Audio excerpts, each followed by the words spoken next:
আমরা চলে এসেছি গঙ্গায়, দেখো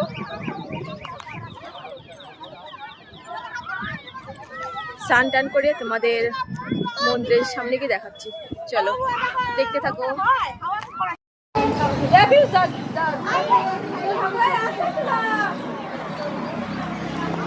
আস্তে দিদি, আস্তে দেখতো, আস্তে দিদি, আস্তে।